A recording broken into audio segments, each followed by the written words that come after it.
Okay, let's test the sound out first. Let's see, am I coming clear?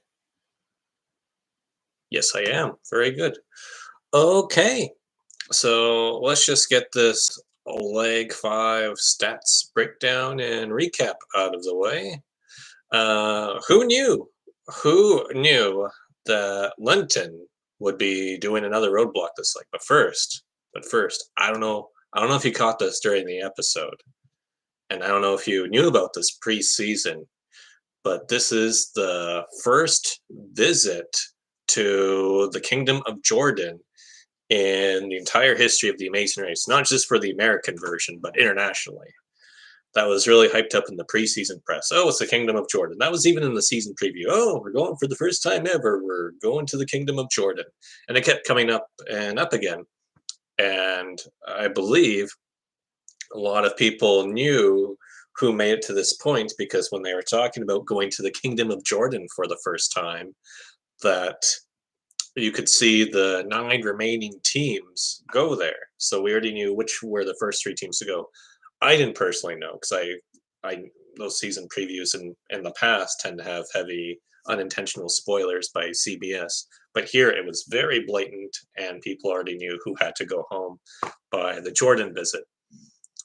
And yes, this was the first visit to Jordan. And I'm sure the natural question many of you have is, Logan Saunders, have you ever been to the Kingdom of Jordan?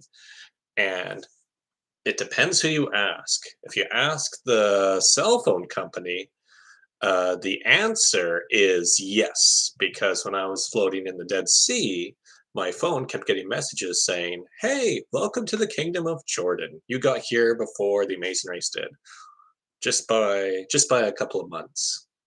I think that's how the filming schedule worked. I was there in end of May. I would have been there roughly the same time. But I was really just on the Israeli side, or the Palestine, pardon me. I was on the Palestine side of the Dead Sea. So I was not actually in Jordan, but my cell phone company thinks I was. That's how close I was. You get over to the Dead Sea, boom, you're in Jordan. I really wanted to go there. There are a lot of people I met while I was in Israel and Palestine that were going to do Israel, Palestine, Jordan, and swing into Egypt. And if they're a bit braver, maybe they hit up Lebanon, despite a bit more of the tension that's been going on in Lebanon over the past couple of years. And that makes it the 93rd country that the Amazing Race US has visited. But did you know that there's 10 other countries worldwide from other versions of the Amazing Race that the American version has yet to visit?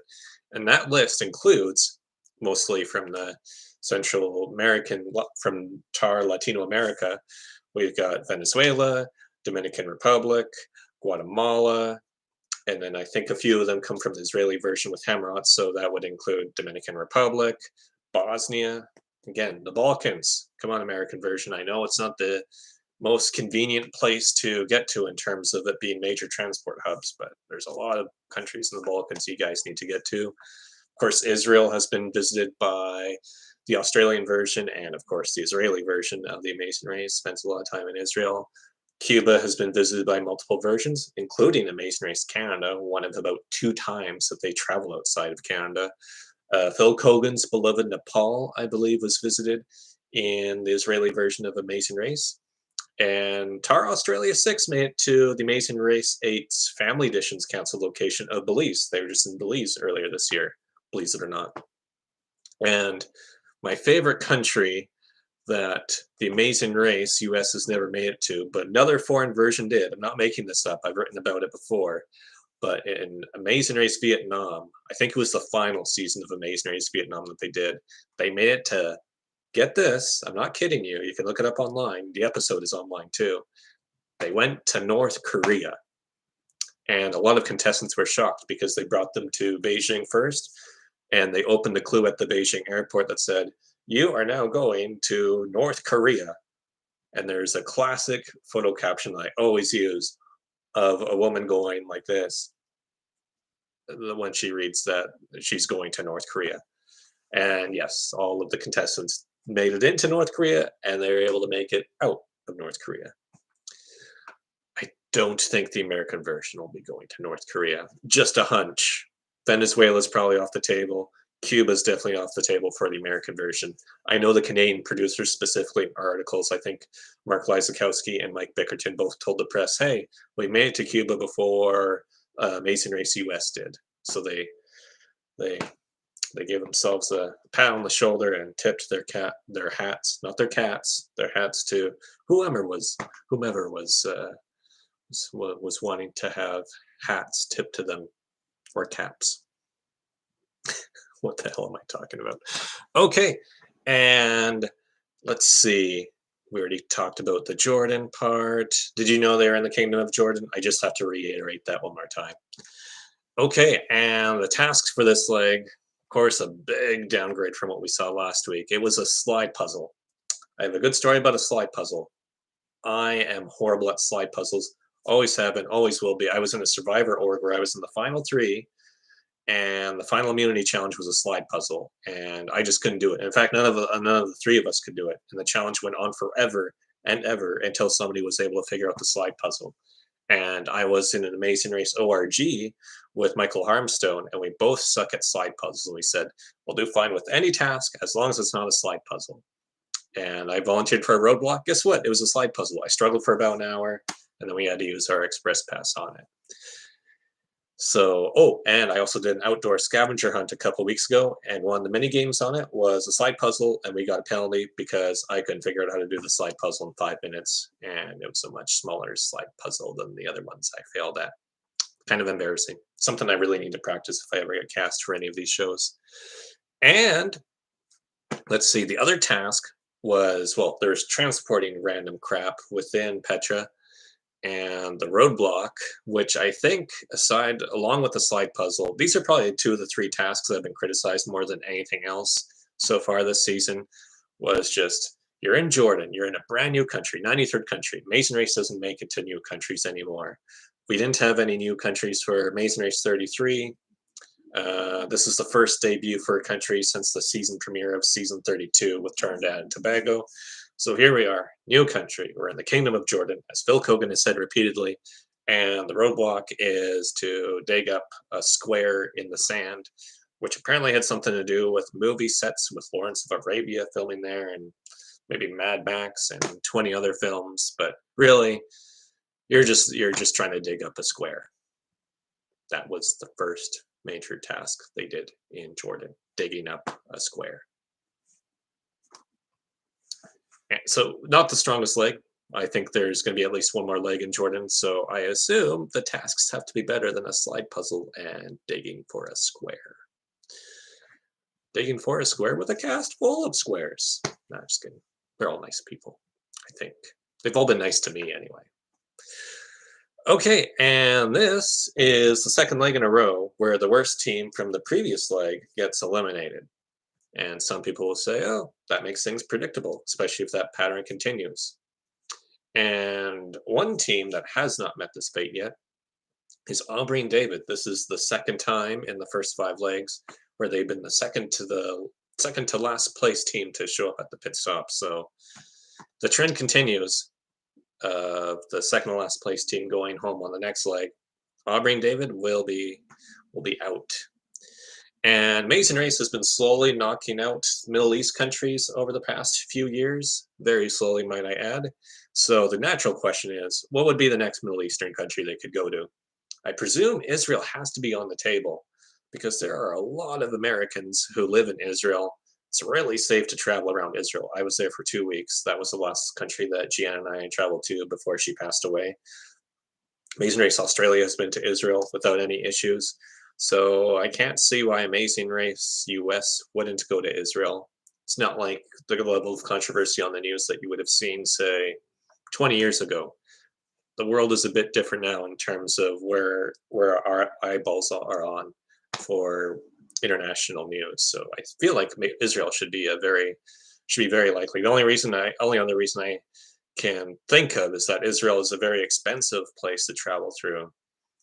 And the security to get into Israel can be a bit overwhelming. You get sequestered, and you get a lot of questions going into Israel.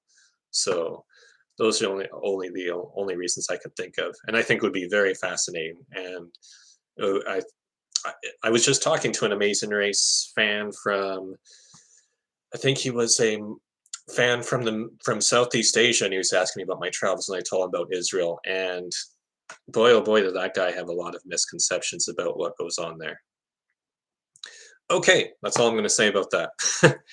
And I think other people are assuming, hey, they could go to Qatar. The World Cup is in Qatar.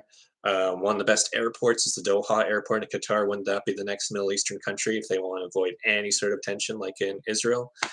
And the answer is they tried to go to Qatar a few years ago. And I know Bertrand Van Munster and Elise Doganieri, when they were dealing with the local government there, they were way too disorganized. And apparently Bertrand and Elise were so frustrated, ended trying to get into Qatar and said they would never try again. The Amazing Race would never try getting back into Qatar.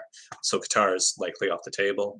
So I would say it's either Israel and Cyprus. Cyprus would probably be the next most likely. It's another European country. It's on an island, and especially if they had a leg, say around Paphos or Limassol, uh, and even the capital Nicosia.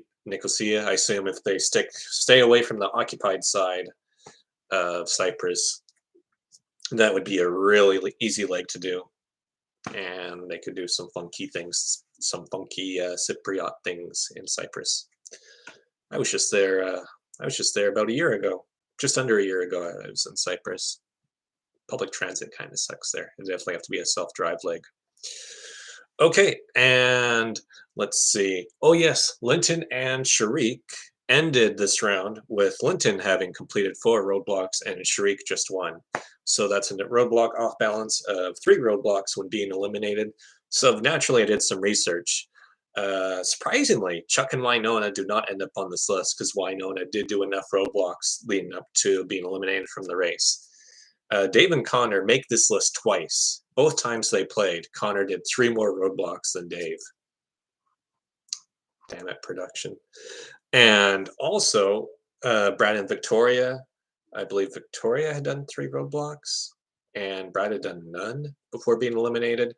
Not surprisingly, Mike and Kanan from season 15. Micah did, no, I'm just kidding. Kanan did 3 more roadblocks than Micah.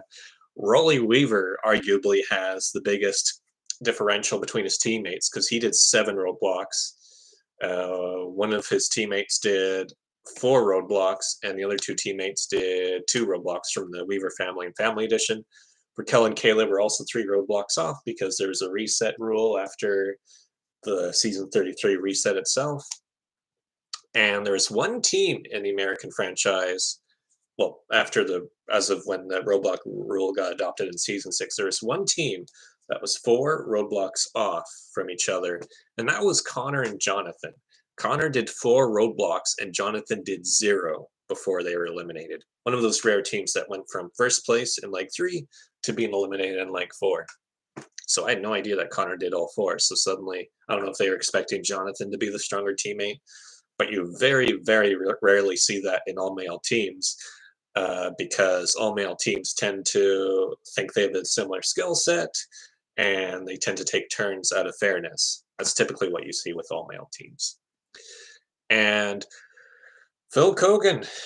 Phil makes a mistake here in one of his ramblings. He said, oh, this is Petra.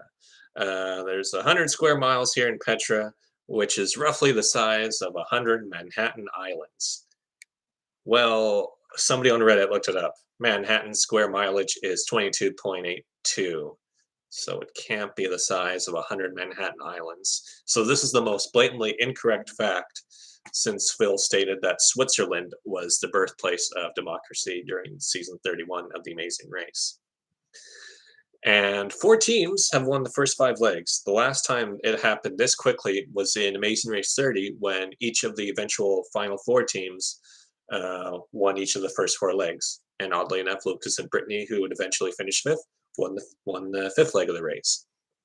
Oh, I forgot to mention, Cody and Jessica also were 3 roadblocks off in their roadblock count. Cody did each, they were dead even, and then Cody did each of the last 3. Or sorry, Michael Armstrong, I meant to say Bacon and Tori Spelling. Yeah, I messed that up. Bacon and Tory spelling were 3 roadblocks off from each other. And I think, oh, there is one more. Phil Kogan kept telling all the teams, "Oh, look at this pit stop. Isn't this beautiful? Isn't this a super breathtaking pit stop? Isn't this the best pit stop you've seen? You're team number 2, and look at this pit stop." No, I'm going to mention how beautiful this pit stop is even before I tell you what team number you are. "Oh, you just found out your cat died at home? Well, oh, that's too bad. But look at this pit stop location."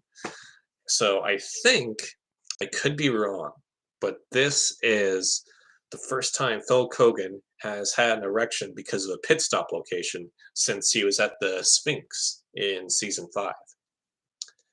Trying to think of other examples off the top of my head, but those two really stand out, if you know what I mean. Okay, that does it for me. Let's do one quick scroll through. Yeah, I don't have too much information. I didn't really feel like putting that much together. As I said before, 93 countries have now been visited by the American version, 103 countries overall. And we are not doing the Kim and Penn Holderness interview today because I forgot to text them about it. I forgot to text them. They weren't even aware that I was aiming to do an interview with them. So I'll make sure to text them.